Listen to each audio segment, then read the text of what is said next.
The meeting is now being streamed live on YouTube. Okay, I'm Brian McWee. I'm Chair of the Smithville Planning and Zoning Commission. I can see from my screen that we have Nancy, Diana, and Tom, so we do have a quorum.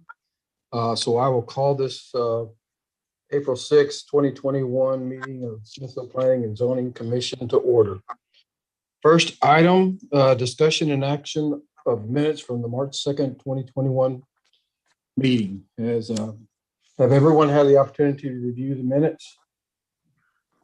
Yes. I move that we accept the minutes as written. I have a motion. Do I have a second? I second. Motion is second to adopt the minutes as presented. All those in favor say aye. Aye. Any opposed? None opposed. Minutes are adopted. First action item, discussion and action on amending section 5.1.1 of the zoning ordinance, chapter 14 of the Code of Ordinances to provide for appointment and removal of the members of Planning and Zoning Commission by the City Council.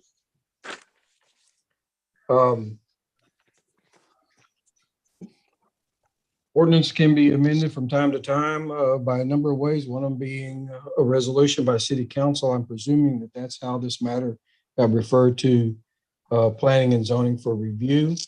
Our responsibility is to hold a public hearing on this and review the proposed amendment to the ordinance and then make a recommendation to the council. Has everyone had the opportunity to review the proposed amendment? Yes. Yes. Yes, I have, and I have a comment. Okay. I looked this over and I had to, I thought about it for over a day. And I'm going to take us back in history to an election the city council had, or pardon me, the city had, where the citizens of Smithville voted to go to a city manager type government rather than strong mayor. And in reading this, because the mayoral and council positions are elected, to me, and I'm talking about in this day and age, that means therefore they are considered political. And I think since the city manager, and I've worked with 3 of them, has been appointed or hired, pardon me, he's a paid employee to manage the city staff, etc. I have a problem with taking his decision out of this and giving it to the mayor. It has always been my understanding that it was both the mayor and the city manager that consulted and came up with recommendations to the city council. As I said, the mayor is elected. I have no problems with any of the mayors we've had. I just think that under a city management form of government, that that falls into the bailiwick of the city manager. Noted. Is there any? Therefore, there would not be the possibility that somebody was rewarded this position that we serve in as a reward for voting for an individual. In addition to that, I understand that this will bring the appointment of boards in compliance with those that are now existing, with the exception of the airport board. And I think that all of them should be the same, but I don't think it should just be the mayor. And that's my 2 cents. That's all I have to say. Thank you. That is a good point, Nancy. Very good point. Who brought this up to make the change? I mean, why is it being discussed? It's the city. Let me refer this. I see city manager has popped up on my screen. I want to I want to hear from the city some background on this Yeah, proposed amendment. Indeed. So statutorily or per our code, historically, the city manager has recommended people to be appointed. That's how you find folks got onto this particular board. I don't know what rewards you're waiting for, but just your fine service and, checks in the mail. The effort was brought to the table to try to align all of the board appointments to be consistent across the board. This and the airport manager boards, airport advisory board are the only ones that are recommended by the city manager. And it was just in an effort to align with how other boards are selected. But, hearing Nancy's thought process, that I can see where she's coming from.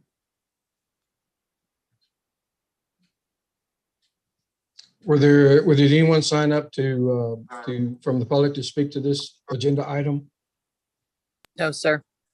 Okay. Chairman. Diane or Tom, do you Yeah. have any question or comment?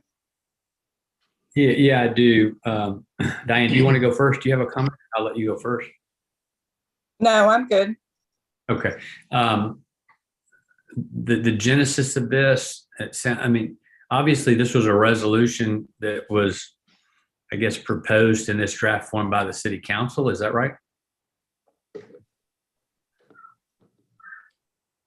Sorry, hit the wrong button. No, it goes to the planning and zoning first, since it is dealing with the selection of planning and zoning members. Then it goes to the council for ratification. So who drafted the form that we're looking at? The proposed one. You're looking at now is a resolution that was prepared by a combination of our city secretary and our city attorney. Okay. It's a standard resolution when you change planning and zoning standards. This is how you do it. And so the genesis of it was to align the process with all the other boards, with the exception of that one that you noted. The airport advisory board, because in my capacity, I serve as the airport manager. And a mayor may or may not have knowledge of airport operations. So it kind of makes sense to put people on the airport advisory board that know something about aircraft. And so the way I read this is that the mayor can't do anything without the approval of the council on both ways, either to approve someone for planning and zoning or to remove them. Is that right? That's correct, whether it be the city manager or the mayor. Right. Everything gets So- approved by the city council or denied.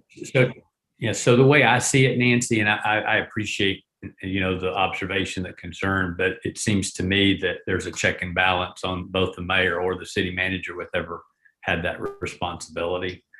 So, that would just be if the intent is to try to align this and streamline it, I guess prima facie, I don't really have a problem with it. I think if it was the mayor alone, just like I would probably have a problem if it was just the city manager alone. It might be a bigger issue for me, but I'd like to listen if anybody else has any comments. I would have no problem if both the city manager and the mayor were named in this ordinance, but they're taking the city manager out of it and leaving it just the mayor. And let me give y'all some background. Brian is very well aware of this, and as is Robert. In fact, Robert could probably speak to it better than I could, but I've served on planning and zoning several terms, as has Brian, and several terms, Robert has had to find people, number one, who are willing to serve, number two, who will show up for the meetings, and number three, will do the work and the research, as you all have found out is necessary. You just can't come into this meeting without doing your homework. And just to point out, for the whole pandemic period, there are only 3 of us that ever showed up. I think the very first one, let me take that back. I think there was a 4th person that one of the members showed up but never showed up again. So until you guys were appointed, there was just Carolyn, myself, and Brian. And poor Brian, when it came time to a motion or a second, would look at both of us as, okay, whose turn is it?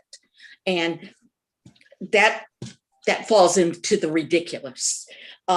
Having served many years, I have served with some very, very responsible people, but I have also found in the more recent years that I think it's been harder to find people that, and Robert, as I said, you should talk to this, that are willing and able, and oops, you lost me, will actually do the work. And as I said, okay, I'm going to be very, as two of you know, or three of you know, and the other two are finding out. I'm going to tell you what I think and what I'm going to do, and what my suggestion would be, and I'm not putting it in a motion because I think we still need more discussion on this, that it should read the mayor and the city council, or not the mayor and the city council, the mayor and the city manager should meet and make the selection of applicants to be appointed by the city council. If it goes like this with the change, just the mayor, I'm not threatening, I'm just telling you I won't be able to vote for it. Robert, did you want to add anything about how much fun it is to find people who are willing, able, and God love anyone who's willing to volunteer to serve for a municipality in whatever capacity. To your point about selection, ironically, a couple of members on this current board were recommended by the mayor, not the city manager. So there is, which is good, yeah. So there is a working relationship. Whether it's documented as city manager or mayor, the hope and anticipation would be that there is collaboration between the mayor and But then you're, Nancy? excuse me, that then is an assumption you're making. If both are put into the document, into the ordinance, it means they will agree. There won't be a point where we have some mayor down the road that wants to take advantage of being able to appoint to reward people. As I said, I'm a little bit negative about public service lately, but that's Nancy, I've served on commissions with you. I have shared experiences. I know where you're coming from. But the amendment as proposed still is a collaborative. The change is from the city manager to the mayor and elected official. It's still a collaborative process. I trust the city manager and the mayor to work in the best interest of the city. I'm not offended by the change. I place my trust in the process, and that's my comments. And that's fine. Thanks, Brian. But in looking at this Exhibit A, the city manager's name has been deleted. So that means that the mayor, who is an elected individual, and the city council, which are also elected, are, I think, overstepping some of the responsibility of a city manager. And that's all I can say. That's my opinion. Okay. You don't have to agree with it. Doesn't offend me at all. I appreciate your comments and your long service. Are there any other comments or questions? If none, then I will entertain a motion.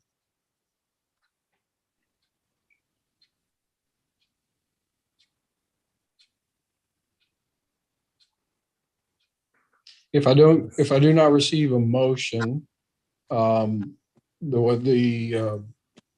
for or against, and since we got 4, there's a possibility of a tie.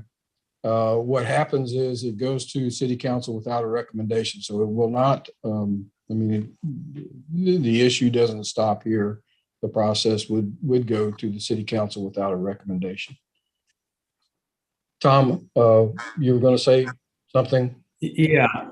I, with all due respect to Nancy, and I certainly do have respect, I also appreciate what you said, Brian. I mean, the way I read it, there's checks and balances built into this. We are deleting the city manager, and so I can understand, the comment that Nancy made, because the city manager is technically being taken out of the document. I don't think the city manager will be taken out of the process.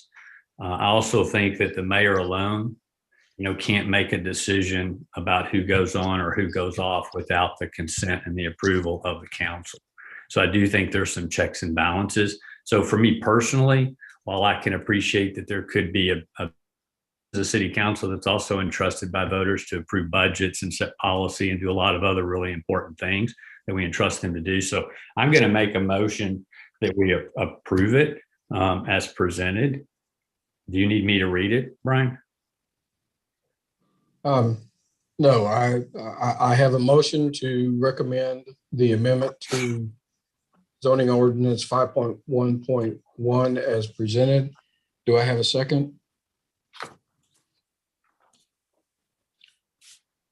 Well, I think maybe I have another question.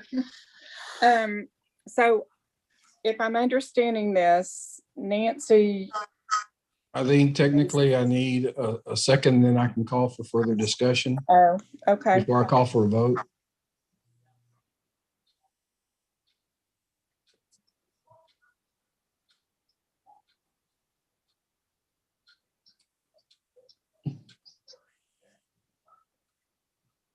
Is there not going to be a second?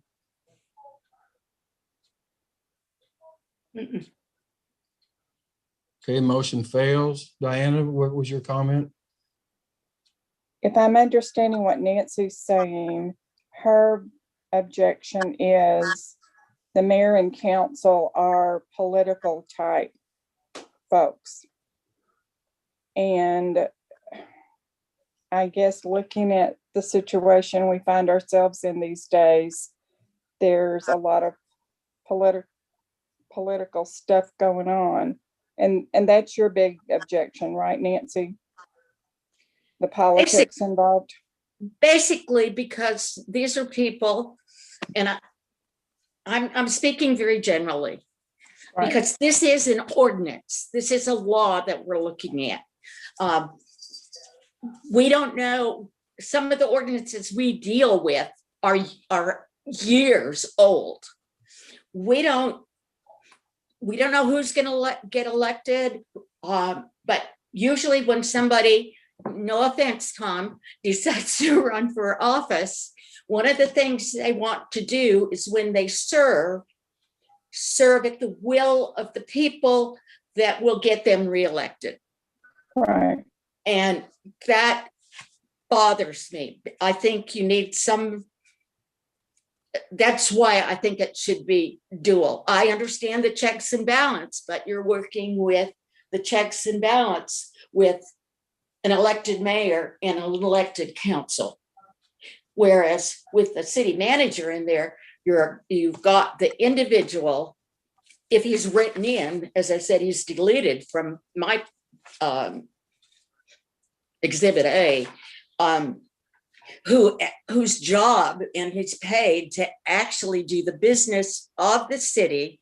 And one of those points of business is, to me, is to appoint and to work with whoever is agreed on to be appointed to a board. Right. And he's not political. I mean, no, that's his job. Position is not political. No, his position is a job. If he doesn't do the job that the mayor and city council like, they can fire him. Right. Okay. So I really let me put this. So I think Robert is wonderful. I've worked with 3 city managers. I had no problems with any of them. I cannot be as optimistic as Tom is about what I observe in, oh, okay, I'm kind of an election. I really do like political races to watch, but what I've seen happening and the trend seems to be, I don't know. I would never accept anything if somebody expected something from me in return other than to do the Nancy, best job I could. I'll And I remind- think y'all are that way, and all the people I've worked with in the past have been that way. But, you know, I don't have foresight. I'm not a seer. I Nancy, do not try to. the oath we take when we're sworn in is that we did not receive anything of value. Exactly. So I think your issues are addressed. I'm think that I'm correct in this. I had a motion with no second, failed for a second. I don't think I can call for another motion. If someone that better at Robert's Rules of Order can set me straight on that, I think this matter is to a close, and the report to the city council will be that the planning and zoning discussed this at some length and expressed the concerns. But there's no recommendation from planning and zoning. And I'll report that at the next city council, which I believe is May 10th, I believe. May 10th. Okay. Next item on the agenda, discussion and action on preliminary plat of Chips Haven, R49198, owner Chips Haven LLC, agent Befco Engineering. I think we'll take this up with reference to the next agenda item. Is part of this is a request for a zoning change on lot 9 of the preliminary plat, which is an existing office structure. And the zone changes from SF1 to community facilities so that building and that lot could be maintained and used as a commercial building, which would be permitted to the extent permitted under community facility.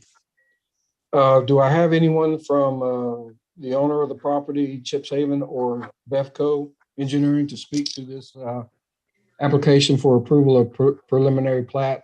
I will note, Commission, this is not a final approval. This is a preliminary approval so that they can move forward and get to a final plat. This is simply a step, the initial step in the approval of the preliminary, but it is an important step, but it is not the final approval. Mr. Chairperson, this is Tim Sanders with Befco Engineering, and I'd be happy to answer any questions you have regarding the plat and the zoning change. Also on the meeting this evening are Cade Herda and Brooke Herda, representing the ownership group, and they too would be are available to answer any questions that you and the Planning and Zoning Commission would have this evening. I have a question for the city. This would have been presented to you preliminarily, not for approval, but for review. Did the city note any issues of particular importance in their initial review that they wanted to bring to the attention of the commission? I don't believe Jack is online. Jack, Yeah. if you are, speak up. Yes, I'm here, Mark. I'm here, Robert. Mark, oh, ouch. I was looking at somebody else. I'm sorry. No, I haven't seen any issues with it as far as what the preliminary plat is. All the lots meet the minimum size square footage. Everything meets as far as the size for right now. Like you said, again, it's preliminary, but everything meets it as it is right now. Mr. Chairman, Yes. I have no problem with the zone change, but I have a couple of questions on the plat. One of my questions is, these are quite thin and tall, something I've always wanted to achieve myself, but and also that means that most of the parking will have to be on street, and as will trash pickup, et cetera, because there's no alleys. Is there a reason that there was no alley, or that, what is that street name? That Mill Street wasn't, I knew there was discussion at one time of Mill Street cutting through up to Colorado. Could Kate or Brooke just satisfy my curiosity? Yes, ma'am. When we were looking at this, and the cost of demolition is a lot. Well, you've done an excellent job on demolition. The place is, there's just a few, there's the metal building I think you may be using for some storage right now, but the rest of it has been very efficiently done and very clear. If you don't mind, I'll pop in at this point. This is Brooke Taylor. Can you all hear me? Look, we got a lot of background noise. It's hard to hear you. Not sure how to remedy that. Maybe if I switch to my iPhone, I don't know. Can you hear me? Speaking louder? I don't know what else I can do. Dad, if you want to mute,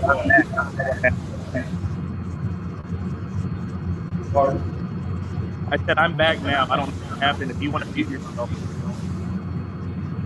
Okay. Can everybody hear me? Yes. We can hear you, but I suggest that you talk slowly, because there is still a lot of, at least on my end, there's a lot of background noise. It sounds like heavy machinery or something. Nothing in the room going on. I can't imagine what that would be, but Can you mute?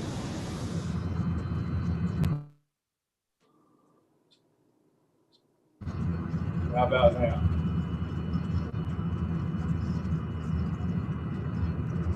I think we'll just have to work with what we got. Is this any better? Here, Dad, just mute and I'll just take it over. All right, that sounds better. And he's back. So if I understood the question right, sorry, I don't know what happened. I got kicked out. But you're wondering why they're so skinny and tall and there's no streets or alleys? Well, I'm not wondering necessarily why they're so skinny and tall. Is this Cade? Yes, ma'am. Hi, this is Nancy Catherman. Hey, Nancy. Hey, Cade.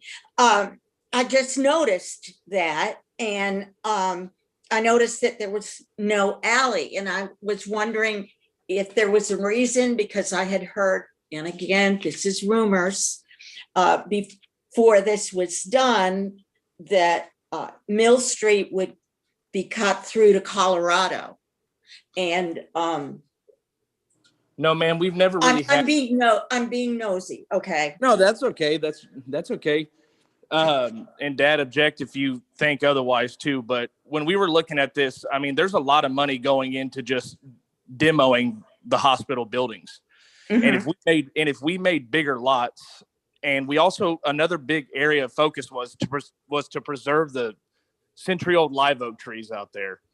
And when you look at the cost of taking down the buildings, and if you make fewer lots and they're just bigger, and you add alleys and streets or however you want to look at it, that probably wouldn't be worth our time, or we wouldn't have wanted to do it. And like Jack said earlier, that these lots meet the city restrictions, every one of them, the minimum. And we figured that to make it worth our while and also make a nice subdivision, we would do it this way. Okay. That Now, answers the question. excuse me, I'll add, can you hear better now? Understand? It sounds like you're far away. Well, I'll also add there's a tremendous amount of cost to build the infrastructure on top of the cost of the demolition. And so if you're going to add more cost to build additional streets and take away land dedicated to those streets and those alleys, and you make the lots wider to where you have fewer of them, it's going to be hard to justify anyone justify doing the project with our estimated engineering, our engineer's estimate of the construction cost of the infrastructure that's going to have to be built to serve the subdivision. We can't simply hook into the city's existing infrastructure.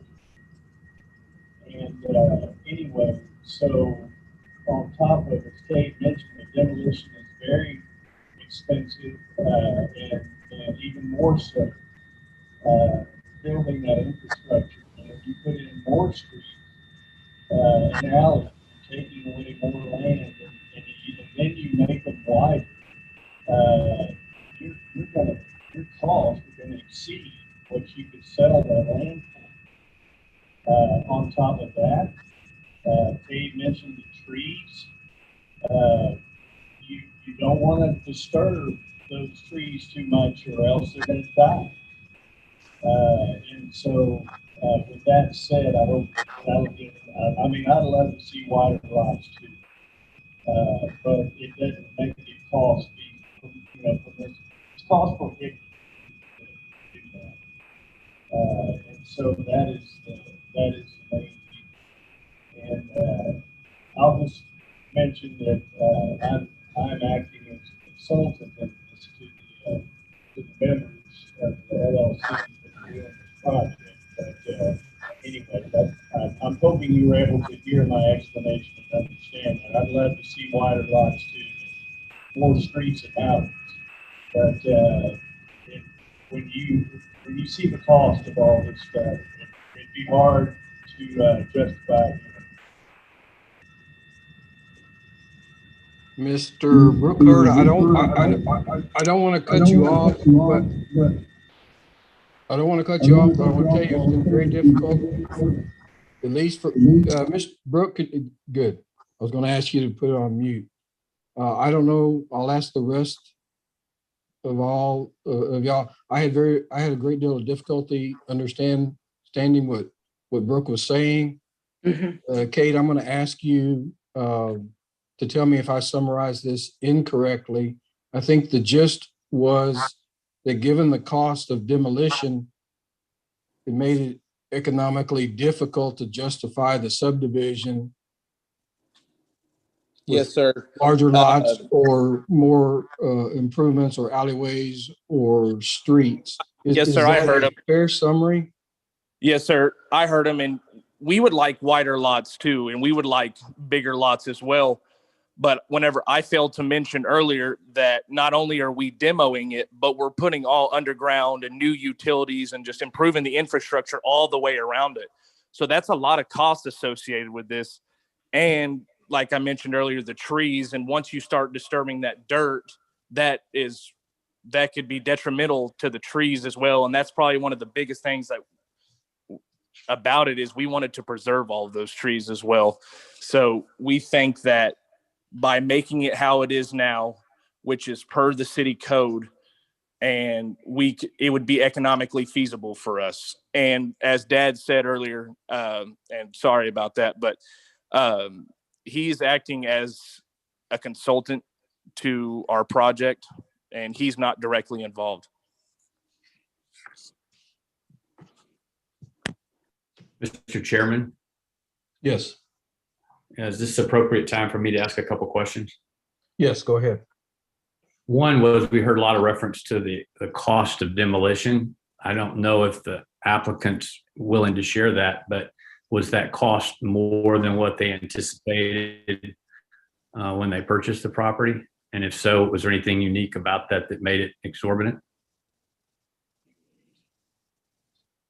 No, sir. We hired a construction company to oversee and take everything, and we had a set price with them. So we took into a factor that, and that price was predetermined. So we haven't had to pay anything more or less because Yeah, okay. And the purchase price was unusually low because of the unknown and the potential cost of the demolition, right? yes, sir. I was even amazed at that as well, but that's why. Because I think that was public information. Certainly, if it isn't, I don't know why I would know it, but I think it traded for $15,000 or $20,000. I personally, I have a question for Robert and maybe Jack. I'm familiarizing myself with some of the regulations, but if I read this right, they're showing 7.5-foot setbacks on the side. So in SF1, does that mean it's limited to 1 story in height? It has to go to 15-foot setback on the side if they want to go more than 1 story? Well, Tom, that'd be 10 foot if they go to 2 story. It's 7.5 for single story, 10 for 2 story. Okay, so the way it's shown now, most of these lots are 50-footish in width, and they're 7.5-foot setback on the side. So that would presume that the anticipation is that these would be restricted to 1 story. Is that a fair assumption? Yes, sir. I believe that's a fair assumption. Okay, so with a 1-story house and a 50-foot lot width and no alleys, do you anticipate garages being in the front? I mean, I'm just trying to get it. Yeah, but you have to do the garage in the front. I mean, Nancy said that there'd be a lot of street parking. Wouldn't you be able to park in the driveway and in the garage, given the depth of the lot? Yes, you'll be able to park on lot, on premises. I mean, it's required that they have 2 off-street parking spaces per house. Okay. My second question then, or third question, would be with regards to drainage. I know the different parts of the city, and particularly this area over here, we've got this big drainage area over there. What amount of work has gone into identifying drainage issues and addressing them on this plat? Is there any reason to think that this plat would change substantially because of some unknown analysis on drainage in the area? Would that drainage have any impact on other neighbors in the area? No, sir. I don't see any impact. Of course, the engineer has not give us the final drainage analysis to go through this because this is just preliminary, but that will all be taken care of before it's a final approval. Hey, Jack, just to follow up on that with the drainage, and you're right. We still have to get together the final design and so forth. But just to follow up on that question, we have done some preliminary looking at this project, and the anticipation is basically the impervious cover for the lots would be equivalent or less than the impervious cover that existed previously for the old hospital and the parking and so forth. The plan was to make sure that we weren't increasing the amount of impervious cover. And actually, before they demolished the site and so forth, we sent our survey crew out and tied in all the buildings, all the parking lots, so that we could determine what the exact amount of impervious cover was on the site, so that we could make sure that once we start getting into the drainage design and requirements for the lots, we want to make sure that that's not exceeded. Okay, thank you. Were there any other materials submitted with this other than the preliminary plat that's in our packet? No, sir. Just the preliminary plat at this point, kind of where we're at. Once demolition is totally complete, our plan is to go back in there and topo the site with all the buildings and parking lots gone. And then once we have that, then we'll begin the civil design of water, wastewater infrastructure, any drainage improvements and so forth. I anticipate we'll probably be starting that fairly soon. When reviewing the subdivision requirements that are necessary to be in the preliminary plat, I read the subdivision ordinances to require at least some initial indication of water flow, drainage, topography. And you're saying that those studies haven't been completed yet? We have done some preliminary look at it. Actually, when we went through a feasibility stage for the ownership group prior to purchase to see how those utilities and drainage would be handled. And I apologize, I didn't submit that. I actually didn't think about submitting that with the preliminary plat. But to answer your question, we have done a preliminary look at it, just not detailed design. I don't want to get over technical about the requirements, but I do read the requirements to say that you're required to provide that information, and that no plat shall be considered for approval unless these drainage flows are attached. And drainage is a big issue in this town. So I have concerns about, I'd like to hear more about these preliminary studies or review and the analysis that was done by the purchase group. Okay, I can try to answer it. Give me 1 second here. Sorry, I'm bringing up some of my documents, my notes.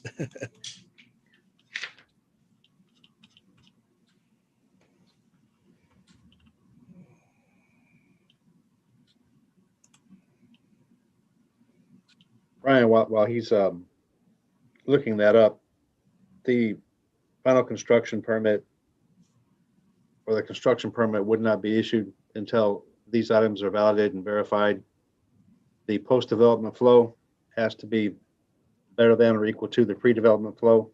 He's alluded to the amount of impervious cover, but I understand your point regarding what the chapter 10 says about drainage flows being provided.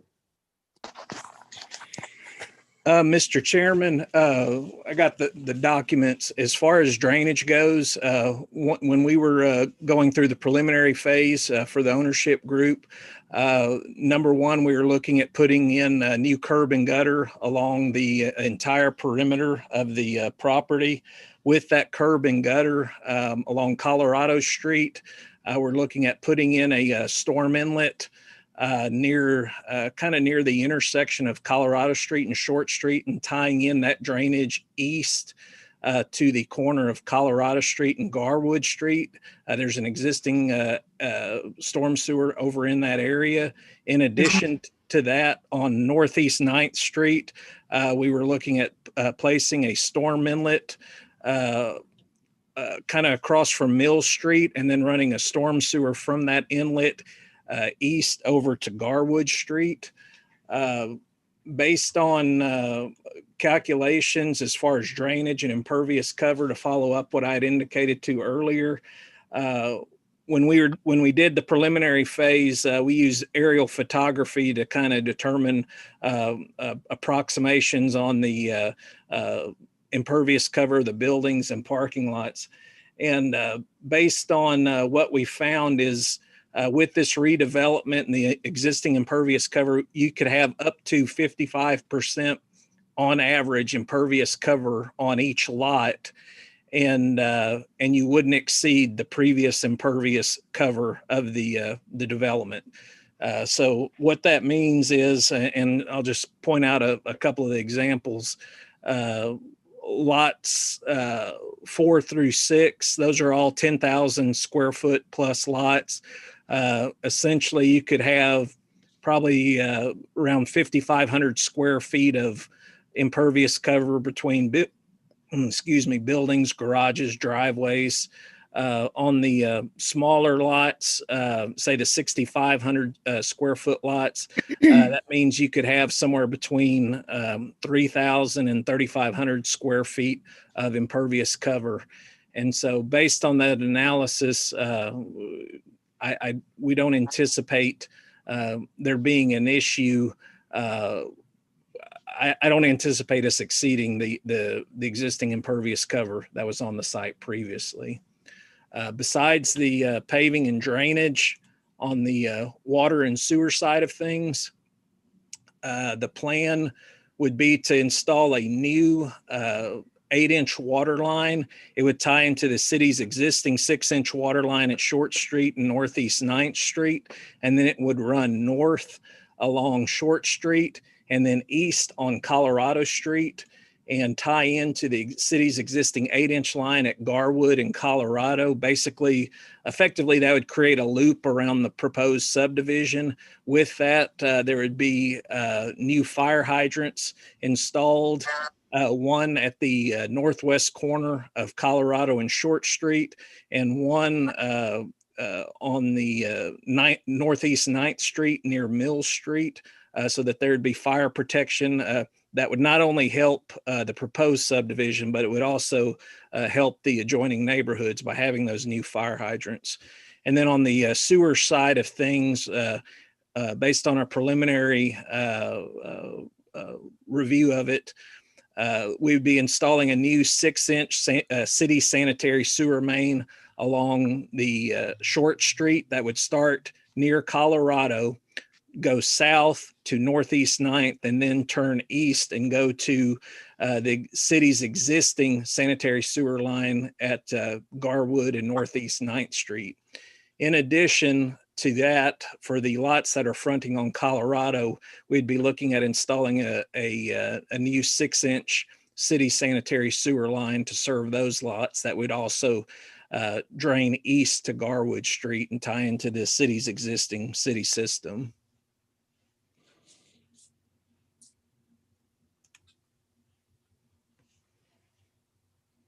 So, Mr. Chairman, let me ask a follow-up question, because I too, I mentioned the drainage. I've heard from just neighbors in that area in general, just in the course of conversation, that that's a big concern of theirs. And I can appreciate the analysis of, we're not going to have any additional impervious cover than what existed previously. I guess the question to Jack or maybe Robert or others would be, is that the appropriate metric to consider to ensure that we don't have any additional drainage or flooding issues in that neighborhood as a result of this development? Because that's what I'm really looking for, is some assurance that the technical people can give you assurance that you're not going to have drainage. Impervious cover is one thing, and I know that can be, tied to drainage and flooding, but an average over a large area is not necessarily the same as 24 individual lots that get developed. It could generate more runoff than if it just had one building like a previous use. So I'm just trying to get more assurance that if they built 24 lots here with the houses the way it is right now, is the city system, both in terms of water pressure and drainage infrastructure, going to be sufficient so none of the neighbors in the area are going to have any flooding as a result of this, or any materially reduced water pressure, or any kind of reduction in their services? Yeah, Tom, this is Robert. By law, the post-development flow has to be equal to or better than the pre-development flow, which means that the drainage has to be as good as it is now. It's not going to impact any more than it's currently impacting the current systems. So no plans will be approved unless I see evidence, construction permit, excuse me, unless there's evidence that proves that fact through drainage analysis. Does that give you any more comfort? It does.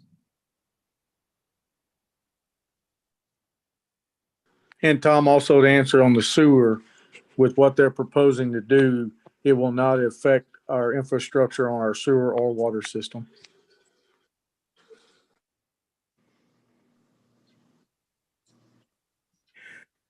This is Brooke Herter. Can you all hear me now? Yes. Better? A lot better. A lot better. Okay, good. I switched over to my phone.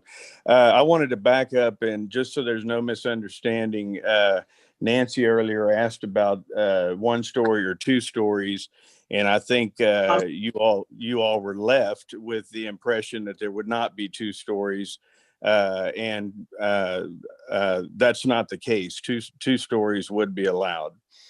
Unless for some reason that wouldn't be allowed by the city, and then we may have to rethink things.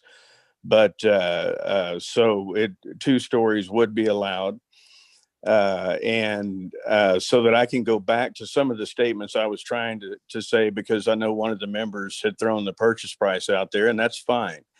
But that Mr. is, Hurd, I want to stop you right there just for a clarification. Would it require any request for variances on setbacks, or you could construct two-story homes without a request for variances? no, as Jack mentioned, that with a two-story home, you have a 10-foot side setback. If you'll go on any website like architecturaldesigns.com or something or similar to that, there's lots of them out there. And you can put in there that you want to see what kind of houses you can come up with the width that you have to work with there. And there's thousands of plans of two-story plans and even single-story plans that would fit on those lots and not look unbelievably small or anything else. So to answer your question, I would not anticipate seeking a variance on any setbacks. Okay, that was all my question was, whether you were anticipating requiring variances. Okay. And so since everybody couldn't hear what I was trying to say earlier, what I wanted to bring up, since we talked about the low purchase price of the property, that is just a minute part of it. We talked about the demolition is a huge expense.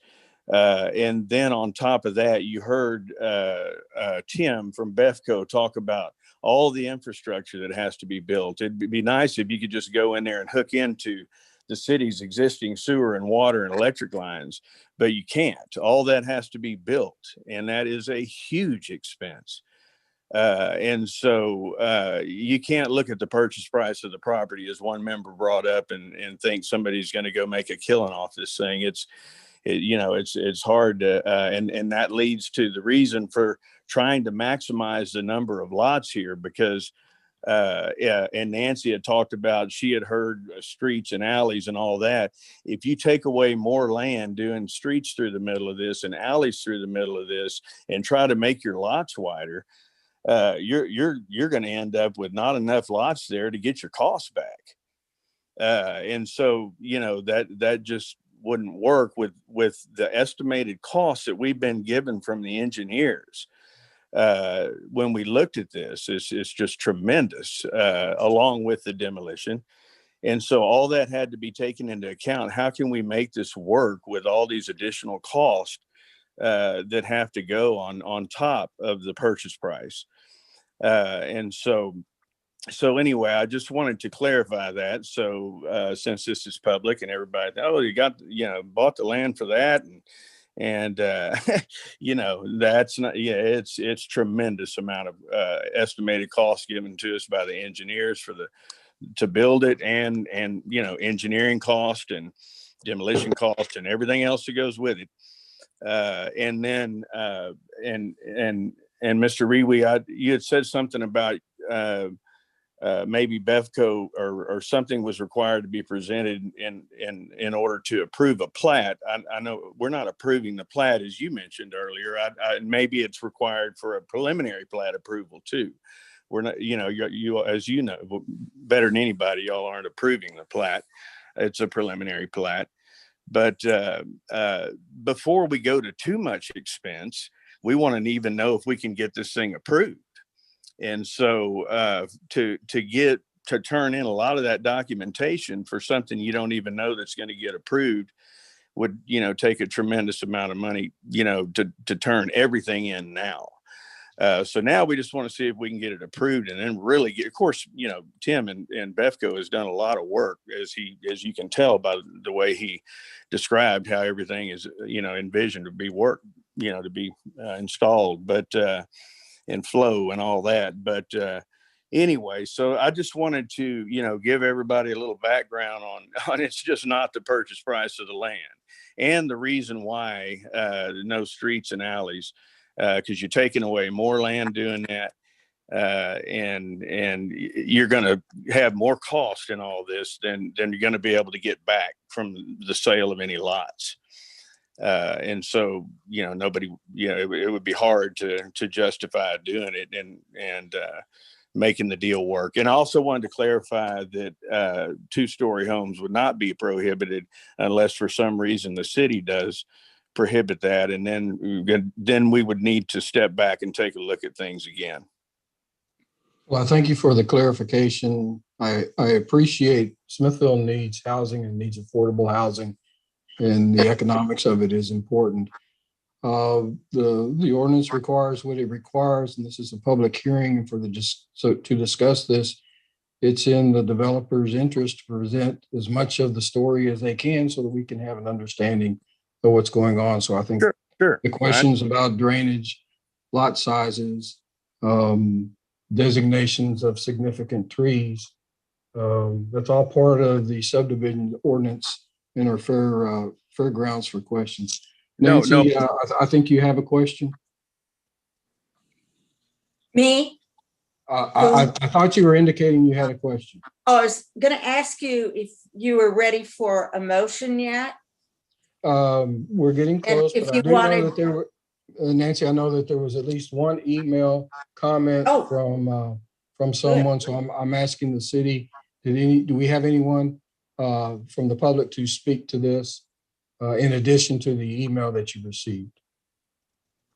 I just have the one email that was received from Eleanor Muchnick and I'm probably butchering that last name, apologize, at 603 Colorado Drive. You got a lot closer than you might have suspected. That's good. Yes. So if you would read that now for the record, I appreciate it. Yes. All right. It says, please note that as property owners within 200 feet of the proposed agenda item, I'm strongly against the proposed replat of Chips Haven to create 24 lots, each capable of a single family dwelling. This number seems very excessive and actually a bit abusive. The design of our neighborhood is not in line with the proposed design. Growth is important, but so is quality of living for those of us that have lived and invested in our homes and our town. I feel this type of housing development may even devalue the properties in the surrounding area. The lots that will need to be assessed from the Colorado, sorry, let me start over. The lots that will need to be accessed from Colorado Drive to Short Street will cause a large amount of traffic on this already busy street. The street is used very heavily already for recreational use as families walk their children and pets. The increased traffic will create a very congested area and severe danger to the pedestrians and bicycle riders. Also causing a concern is the large drainage ditches that exist along the proposed replat. Thank you for your time. Okay, thank you, Tracy.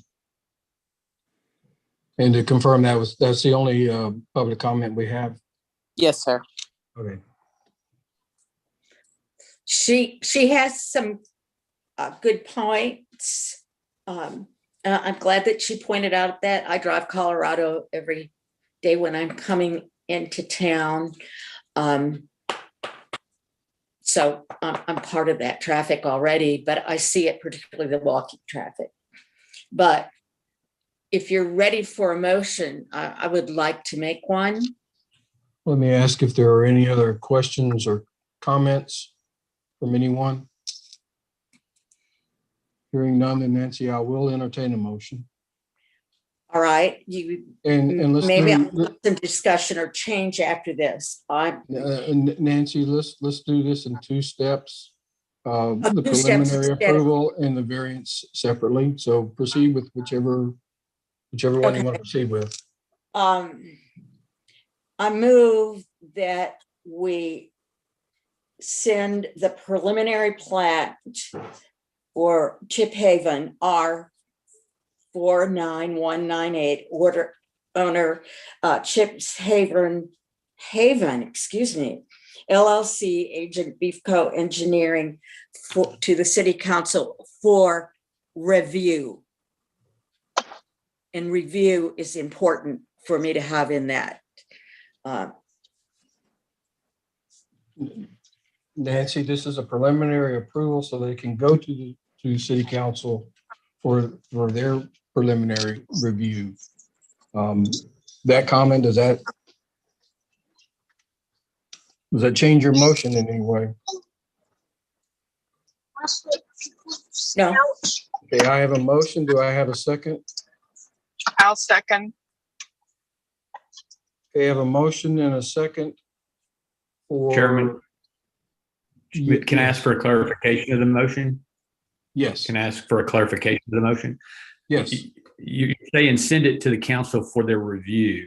So are you saying that your motion recommends that it be approved and sent to the council for their review and consideration, which is kind of the normal course of what we do in P&Z, or are you not, your motion not include the recommendation that it be approved? I would like a review of all of it done without necessarily giving us approval or endorsement of it. The And if you subdivision want me to, ordinance requires the planning. Excuse me, Nancy, withdraw that, Nancy. I do so. Nancy, Yes, the subdivision ordinance requires a tentative approval of the preliminary plat by the Planning and Zoning Commission. It is not a final approval, nor is it a final approval of the final plat. I All we're doing understand. is saying whether or not it meets the preliminary, the requirements for preliminary plat so that it can move forward to city council. The statute speaks in terms of tentative approval by planning and zoning.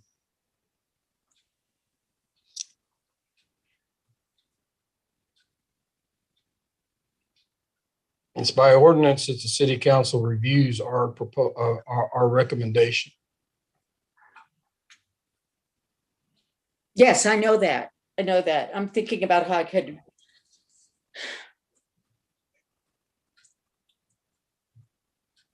I mean, it seems to me that your motion is to recommend it to be approved, but you want the council to review it.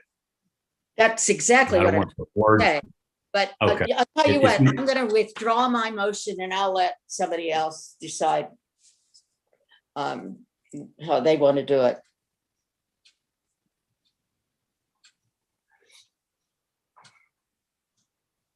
So Chairman, that motion has been withdrawn.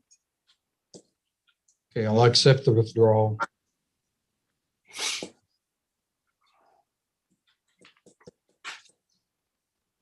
I'll entertain a motion.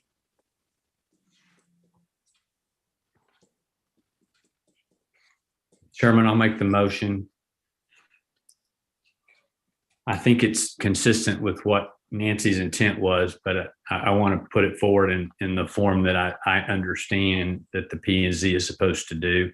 I make a motion that planning and zoning approve the preliminary plat of Chips Haven R49-198 owner Chips Haven LLC agent Bevco Engineering as proposed and send forward to city council for their review and action. Okay, I have a motion for That's approval. what I said, except for the word action. Okay, go ahead. I have a motion. Do I have a second? I'll second it. You have a motion and a second for planning and zoning to tentatively approve the preliminary plat and make the recommendation to city council for their review. Do I have any other questions or comments? I'll call for a vote. All those in favor say aye. Aye. Aye. Any opposed? Motion carries. We have one remaining item, which is the request for zone change on lot 9 on the preliminary plat. Is currently a used, although not occupied, I believe, as an office building. Its current zoning is SF1. The request is to change the zoning to CF, which would allow for commercial use of that building. Do I have a motion? I'll make the motion that we approve the zone change on lot 9 of Chips Haven, R49198, from SF1 to CF community facilities.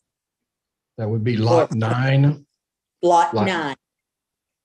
Okay, I have a motion. Do I have a second? I'll Second. second. Okay, I have a motion and a second. All those in favor of recommending the variance change, say aye. Aye. Any opposed? None opposed, motion carried. Thank you, Okay, Mr. Chairman and Commission. which Mr. Herter was that? That was Tim from BEFCO, and this Oh, okay, Tim, thank you. this Thank you for your participation and information. yes, and this is Brooke Hurd, and I want to thank you all too, and we're going, we'll look closer at all this, but it's for the reasons I explained earlier that it is what it is, and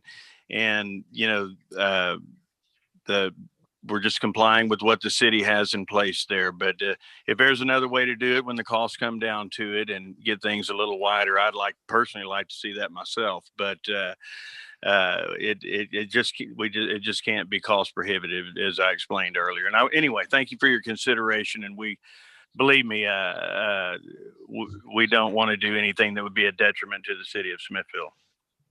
I only want to help it. I agree. Thank you all. Thank All you. right, thank you all. Next item on the agenda, discussion and action on a special use permit for a guest house at 306 Cleveland Street, Smithville Town Site. Block 21, lot 1 and 2. Acres .2310, R19301, owner Gonzalo Barrientos. I see Cassie. Cassie, are you going to speak to this? You need to unmute. Yes, I am. Okay, so do you want to tell us what y'all are proposing? Yeah, so our house is at 306 Cleveland Street. We've lived there for almost 7 years. April will be 7 years. So actually this month. We have been fixing it up since then.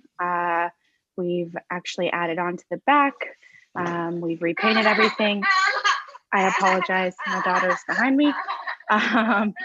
With that being said, the last thing that we really need to do is figure out what to do with that outside building at the carport. And so after a lot of talking the last few years, honestly, we've decided that was going to be one of our last projects, and we would like to build up and do a guest house to kind of go with the building next door to us. The house next door, they have a 2-story. The one across from us has a 2-story. And so we just thought that it would be aesthetically pleasing to be able to do something like that. It would be a guest house. Basically, my parents live in California. They're in semi-retirement. They only see the grandkids probably about 3 or 4 times a year. It would give them more room. Anthony, my husband's parents or mom, he lives down in San Antonio. We have, hold on, please. We have all different family that comes in. So it would be really nice to be able to have that space, as well as we're going to make the bottom part an office. Sorry. We're going to make the bottom part an office. And with 1 bathroom, and then the top will just be 2 rooms. So we got something drawn up so you can see it. We wouldn't be changing any of the actual building that there is right there. We're literally just adding up, which is why we wouldn't need to ask for a variance, because we're not changing the actual structure. And you can kind of see from there that it's literally just open rooms. We're gonna throw a couple of Can't hear you. TV and be able to, the bathroom's going to be downstairs. Cassie, you were really breaking up there when you were telling us what you were going to use it for. So why don't you try, if you can remember what you So said in sorry. about the last 2 What minutes. was it? Well, you were really breaking up when you were explaining the use. Oh, so my parents live in California. So when they come out here to see and to be with us, we don't have any room inside of our house. We have 2 kids. When we did the remodel almost 3 years ago, we actually added in a bedroom on our dining room, like our main dining room area. We made that our master bedroom. So our kids have their bedroom. So there's no place for them to be able to stay. They sometimes stay over at my father-in-law's house. So we wanted to be able to do that, as well as Anthony's mom and sister and brother and everything. They all live in San Antonio. So when they come up to visit, it's just nice to be able to have someone. Like I had my aunt come in. They were driving across country to go see my other uncle in Florida. And, you know, it'd be nice to do that instead of them having to stay at our Lost Pines Hotel. And so it was the last thing that we kind of needed to do to be able to go through. And at first we were just going to turn it into just a guest house right there. And then we kind of decided that if we're going to spend the money to do it, we might as well make it aesthetically pleasing, since our next door neighbors have a 2-story, across the street has a 2-story. You know, we just figured that whole area right there, it'll just look really nice to be able to spruce it up. And, you know, if we ever do sell, it would be nice to be able to, you know, get some more money.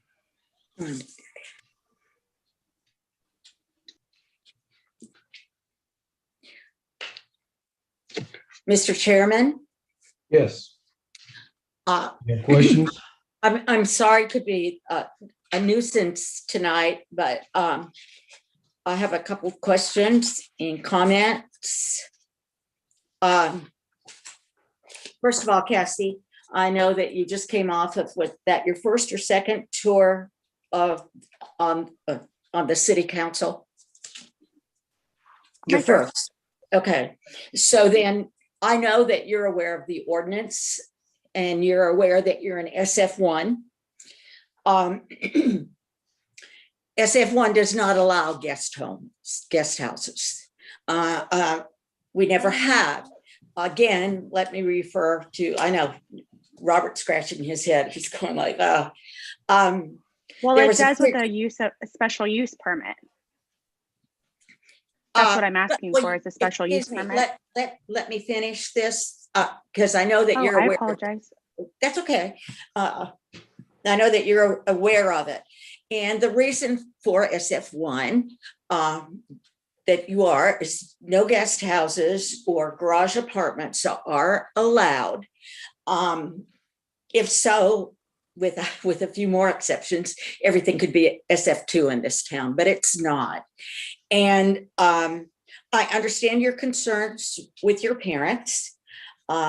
We several years ago planning and zoning was inundated with requests for garage apartments or what you're looking for because of economic times, and people were looking for another income flow also. It's nice, again, that you're looking for accommodations for family. That's fine. But once it's built, it's a permanent structure. And if it is allowed, and why, you will find I don't know if since zoning went in that any additional structures like you're talking about have been allowed, because that once you allow one, you've opened the door for everyone. Nancy, this is Robert. Guest houses are allowed by special use in SF1, not garage apartments, but guest houses. Well, Just guest wanted to houses, clarify but also talking about an office on the bottom, and the guest house will have to not have a bathroom, which I would think you would want, or a kitchen. Is that not correct? I guess, Robert? a guest house is allowed for 1 bathroom and 1 kitchen. So then actually then it's more than a guest house. Garage apartment, it's on the 2nd floor. Is it on the second floor? Nancy, a bathroom and a kitchen are permitted in a guest house. Okay. I thought it was one or the other. I'm sorry. Yeah, section 4.3 was added to the through zoning ordinance that allowed a guest house with a bathroom and kitchen on the same meter. There are some requirements in 4.3 that have to be met that differentiate it from a garage apartment. Okay, well, pardon me for my misunderstanding. I thought it was either or kitchen or bath. And I just feel that if you want to do that, then change the ordinance. The ordinance does not allow that at this time. It's nice that since that's a permanent building, even once maybe your kids are grown and you move out, or we never know what tomorrow's going to bring. That will be there, and it can be used as a garage apartment because then it qualifies. Correct, but I don't want it to be a garage apartment. I feel like a garage apartment means that I'm going to be renting it out. There's going to be a whole nother family there. That's not at all my intention. My intention is literally doing a little gift. And that's good. And I understand that's your intention. What I'm saying is that building's going to be there for fruition. For example, the one across from you on the Hewitt property, I think that one's probably been there since the 1930s or 40s when it was when the house was initially built. And it could have been in that era, it could have been for household staff, who knows? Nancy, I want to clarify. Nancy, I'm not making my point, so just go ahead. Nancy, I appreciate your comments about the nature of the structure in the sense that once it's built, it is permanent. And your comments about what's in the neighborhood and the history on that are valid comments. But I want to clarify something. The ordinance specifically permits a guest house to have one bathroom and one kitchen. So I understand that now. Thank you, both Robert and you, for clarifying that for me, Brian. Okay, thank you. I wanted us to be clear on that point. A follow-up question. It does require, Cassie, one additional off-street parking space. Can you show me how your plans address that requirement? Yeah, so actually with the carport, it's a 2-car carport. And we plan on just having that left side be that. On the front side of our property, next to, like closest to Milton's, we actually have a small driveway that's already there, that's in use, and that we have. So we actually have enough parking for that to where they wouldn't even need off-site parking. But in the case that we did, there is the front of our house that has multiple off-site parking that everybody uses. I'm not talking about off-site parking. I'm talking about on-site parking. You need correct. The left side. The left side of the carport. Here, let me see, so I can kind of explain it to you.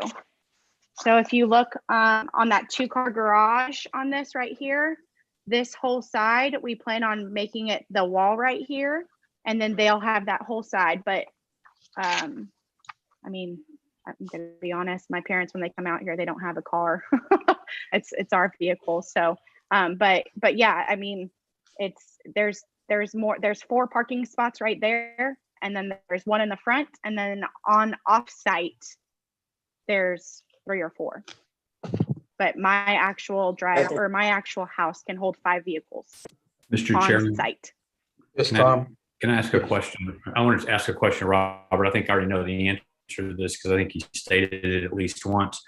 This property as presented qualifies for the special use permit per the ordinance, meets the requirements? Okay. Thank you. Yes, sir. Sorry, I couldn't find the mute button. That's all right. Would you like a motion, Mr. Chairman? Do we have any other questions or comments? Tracy, did we have anyone from the public sign up to speak to this matter? No, sir. Okay. In that case, I will entertain a motion. I make the motion that we approve the special use permit for a guest house at 306 Cleveland Street, Smithfield Town Site, Block 21, Lot 1 and 2, FR acres, .2310, R19301, owner Gonzalo Barrientos. I have a motion. Do I have a second? I'll second. We have a motion and second to recommend the city council the granting of a special use permit for a guest house at 306 Cleveland Street, Smithfield Town Site, Block 21, Lot 1 and 2, acres, .2310, R19301, owner Gonzalo Barrientos. All those in favor say aye. Aye. Aye. Any opposed? Opposed. Motion carries. That's, Thank you. Cassie, this will be at the May 10th City Council. As you well know, Planning and Zoning makes a recommendation and City Council will make the final determination. Okay, thank you I'll all. see you guys there. Thank you. Thank you all. I'll entertain a motion to adjourn. I so move. Second. Got a move and second to adjourn. All those in favor say aye. Aye. None opposed. Meeting adjourned. Thank you all Aye. very Good night, much. everybody. Good night. Good night. Thank you.